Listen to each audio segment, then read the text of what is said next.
তাদের জন্য একটা সংকট।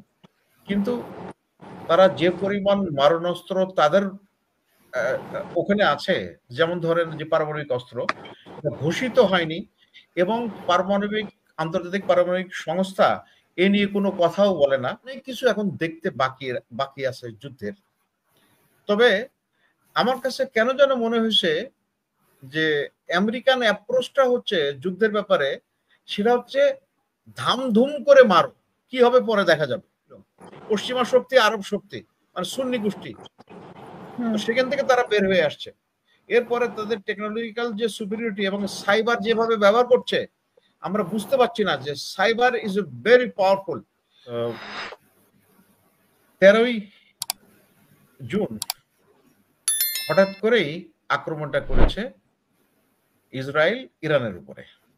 এটা হচ্ছে প্রথম কথা। দ্বিতীয় কথা হচ্ছে ষষ্ঠ রাউন্ড নিউক্লিয়ার নেগোসিয়েশন শুরু হওয়ার প্রাককালে হওয়ার কথা, কিন্তু তার মধ্যে এই কাজটা করে ফেলেছে। 3 নম্বর হচ্ছে এই ইরান আক্রমণ ইসরায়েলের অনেক পূর্বের পরিকল্পনা এবং বর্তমান প্রধানমন্ত্রী নেতানিয়াহু গত প্রায় 20 বছর ধরে বলে আসছে যে ইরান নিউক্লিয়ার অস্ত্র, পরমাণু বোমা বানিয়ে ফেলেছে, সোজা কথায়। তো এরকম করতে করতে করতে করতে 20 বছর পরেও এখনো ইরানের যে পারমাণবিক অস্ত্র আছে বা তারা বানিয়ে ফেলেছে, এই সংক্রান্ত কোনো তথ্য নির্ভরযোগ্য সূত্র থেকে আসেনি। যেমন আমেরিকান নিরাপত্তা উপদেষ্টা তুলসী গাবার্ড বলেছেন, না, তারা এখনো এর থেকে দূরে আছে, কাছাকাছি আসেনি। আর আর অন্য আপনার যে ইউএনের যে পারমাণবিক অস্ত্র মনিটর আসে, তারাও এই ধরনের কোনো বলে নাই যে নিশ্চিত করে না যে তাদের আছে। কিন্তু নেতানিয়াহু এবং গতকাল আমার সাথে একজন টক শোতে একটা কথা খুব সুন্দর, পরশুদিন একজন বললেন যে মানে লেজ যে পুরো বডিকে নাড়াইতে পারে, এই ইসরায়েল নেতানিয়াহুর এই কার্যক্রমই সেটা প্রমাণ করে। আর একটা ছোট্ট তথ্য, আর কয়েকটা তথ্য দিয়ে রাখি আমাদের আলোচনার সুবিধার্থে, যে ইরানের আয়তন হচ্ছে জার্মানি এবং ফ্রান্সের সমপরি, লোক সংখ্যা প্রায় 10 কোটির মতো। আর ইসরায়েলের জনবল প্রায় 1 কোটির কাছাকাছি, তার ভিতরে 20 লাখ হচ্ছে আরব বংশোদ্ভূত। আর তাদের আয়তন হচ্ছে 22,000 স্কয়ার কিলোমিটারের, একটু বেশি। তো যুদ্ধে জনবল এবং নিজের দেশের আয়তনটা একটা বড় ফ্যাক্টর। আপনি ঠিক চলমান এবং গত প্রায় 3 বছরের অধিক সময় চলছে ইউক্রেন রাশিয়ার যুদ্ধ দেখেন। ইউক্রেনের পিছপা হওয়ার পিছনে এক অন্যতম একটা বড় কারণ তাদের জনশক্তির ঘাটতি। রাশিয়ার জনবল 14 কোটির উপরে, আর ইউক্রেনের হচ্ছে 3 কোটির একটু উপরে। এবং যুদ্ধের এই মানে গন্ধে অনেকেই দেশ ছেড়ে চলে গেছে, বিভিন্ন দেশে চলে গেছে। তো জনশক্তির চাইতে ইসরায়েলের জন্য জনশক্তি তাদের জন্য একটা সংকট। কিন্তু তারা যে পরিমাণ মারণাস্ত্র তাদের ওখানে আছে, যেমন ধরেন যে পারমাণবিক অস্ত্র, এটা ঘোষিত হয়নি এবং আন্তর্জাতিক পারমাণবিক সংস্থা এ নিয়ে কোনো কথাও বলে না। এবং তার পশ্চিমা সমর্থক গোষ্ঠী, তারাও এই বিষয়ে কোনো কথা বলে না। অর্থাৎ এখানে সবচেয়ে বড় পার্থক্যটা হচ্ছে যে ইসরায়েল যা কিছুই করে না কেন সবই আইন সিদ্ধ। যেমন আক্রমণ করলো ইরানকে, আর আক্রান্ত হলো ইরান, কিন্তু ইসরায়েলের আক্রমণকে সমর্থন জানাচ্ছে একেবারে, মানে সব দিক দিয়ে সমর্থন জানাচ্ছে আমেরিকানরা। আর ইউরোপিয়ান ইউনিয়নরা তারাও সমর্থন দিচ্ছে, বিশেষ করে ব্রিটেন। আপনি যে দেশে থাকেন, তাদের যুদ্ধ বিমানগুলো আশেপাশে ঘুরে বেড়াচ্ছে। এবং ইরান যে ধরনের পাল্টা জবাব দিচ্ছে, যেমন ড্রোন দিয়ে এবং মিসাইল দিয়ে সেইগুলোকে শুট ডাউন করার জন্য ওয়েস্টার্ন মানে বিশেষ করে ফ্রান্স, ব্রিটেন, সরি, আবার মুসলিম দেশগুলোর মধ্যে জর্ডান উল্লেখযোগ্য ভূমিকা পালন করছে। তো ইরান একা আপাতত মানে ফিল্ডে, আর বাকি এতগুলো খেলোয়াড় চারিপাশে। কিন্তু প্রত্যক্ষ এরকম সহযোগিতা এখনো আমরা ইরানকে করতে দেখি না। তবে সাহায্যের অনেকগুলো বিষয় আছে যেগুলো মানে ঠিক স্পষ্ট না। যেমন ইরান যে কাজগুলো করেছে ইতিমধ্যেই, যে সাইবার অ্যাটাক করেছে, সেই সাইবার অ্যাটাকে রাশিয়া, চীন খুব দক্ষ, এবং তাদের সহযোগিতা কতটুকু আসছে এইভাবে পাচ্ছে আমি জানি না। সাইবার ইরান নিজেও সাইবার অ্যাটাকে তারা যথেষ্ট দক্ষ।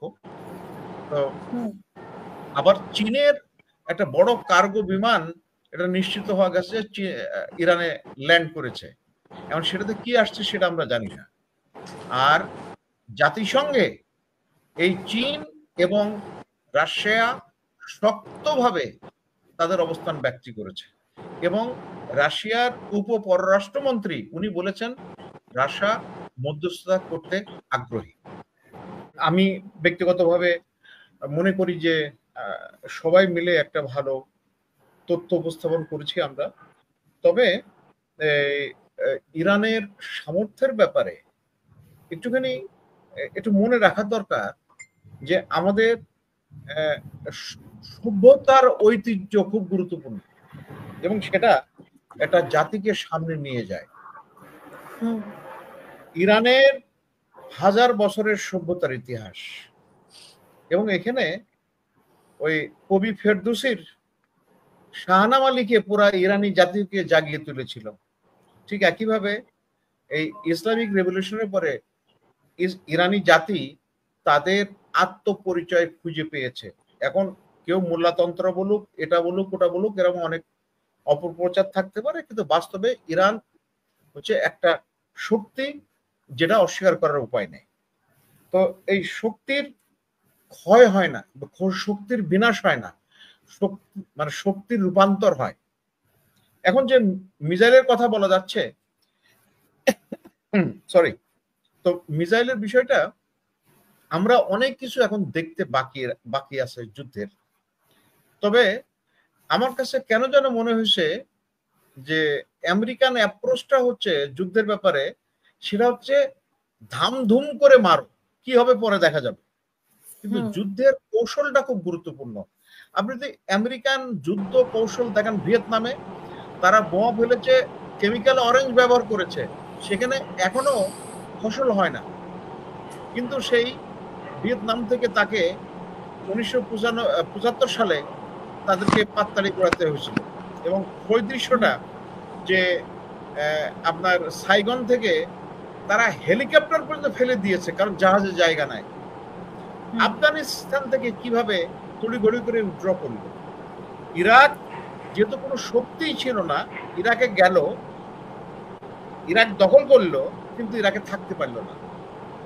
এখন একমাত্র এই যে আমাদের ইসরায়েল আছে, যেটা হচ্ছে আমেরিকান আউটপোস্ট, বাট এই আউটপোস্টটা ভেরি পাওয়ারফুল আউটপোস্ট। সো আমাদের কিছু বিড়ম্বনা মেনে নিতে হবে। তো চীন ঘুমাইছিল 100 বছর, তারপরে সেই চীন এখন সবার মাথা ব্যথার কারণ হয়ে গেছে, স্পেশালি আমেরিকা। তো আমার ব্যক্তিগত মূল্যায়ন যে কাজটা করে, এই যে সর্বশেষ যে আক্রমণ করো ইসরায়েল এবং আমেরিকা যেভাবে খেলছে, এটা তাদের জন্য হয়তো লং টার্মে খুব একটা তাদের পক্ষে নাও যেতে পারে। আর একটা ছোট্ট তথ্য, এটা সিম্বলিক হতে পারে। এই আপনার ইরানি মিডিয়াতে সম্ভবত দেখাচ্ছে একটা মানে পারমাণবিক বোমার রেপ্লিকা, সেটা কিন্তু দেখাইছে। এখন কতটুকু হয়েছে, আর ইরান আপনি যুদ্ধের প্রস্তুতি হচ্ছে তাদের গত 46 বছরে। যখন ইরাকের সাথে যুদ্ধ করে তার কিছুই ছিল না, আর্মি ছিল না, পুলিশ ছিল না, বিমান বাহিনী ছিল না, নৌবাহিনী ছিল না। সেখান থেকে তারা ইরাককে পরিদস্ত করছে, এবং সেই ইরাকের সমস্ত শক্তি ছিল, পশ্চিমা শক্তি, আরব শক্তি, মানে সুন্নি গোষ্ঠী। তো সেখান থেকে তারা বের হয়ে আসছে। এরপরে তাদের টেকনোলজিক্যাল যে সুপিরিয়রিটি এবং সাইবার যেভাবে ব্যবহার করছে, আমরা বুঝতে পারছি না যে cyber is a very powerful. আরেকটা জিনিস হচ্ছে এই যে আপনার পাকিস্তান এবং ভারতের যে সর্বশেষ যুদ্ধ হলো, সেখানে একটা টেকনোলজি ব্যবহার করা হয়েছে, সেটা যে ওই আপনার ইলেকট্রোম্যাগনেটিক স্পেকট্রাম। এখন এই ধরনের টেকনোলজি ইরান পেয়েছে কিনা বা তারা অন্যের সহায়তা পাবে কিনা সেটাও আমরা জানি না। তো সব মিলায়ে একটা প্রশ্ন থাকছে। তবে যেটা শঙ্কার বিষয়, যুদ্ধ হচ্ছে খুব খারাপ জিনিস, প্রাণহানি হয়, সম্পদের হানি হয় এবং ভবিষ্যৎ অনিশ্চিত হয়ে যায়। তবে ইরানি মানুষের মানে মনোবল এবং তাদের প্রাকৃতিক সম্পদ, তাদের শিক্ষা, হয়তো ওই যারা যুদ্ধের পরিকল্পনা করেছে, যুদ্ধ চালাচ্ছে এবং যুদ্ধের পিছনে আছে, তাদের বোধোদয় হওয়ার সম্ভাবনা আছে। কারণ এই যে আমেরিকান ভাইস প্রেসিডেন্টকে পাঠানো, যেহেতু উনি কোনো মন্তব্য করেননি, এই কারণে উনি কিছুটা ওনার কথাটা গ্রহণযোগ্য হতে পারে না, কারণ ট্রাম্পের কথাটা কেউ বিশ্বাস করছে না। সেই জন্য হয়তো এটা একটা ডিপ্লোম্যাটিক মুভ হতে পারে। আর রাশিয়া চীনের প্রভাবটা সরাসরি না হলেও বিভিন্ন জায়গায় যে কথা বলছে তার কিন্তু ওজনদার আছে।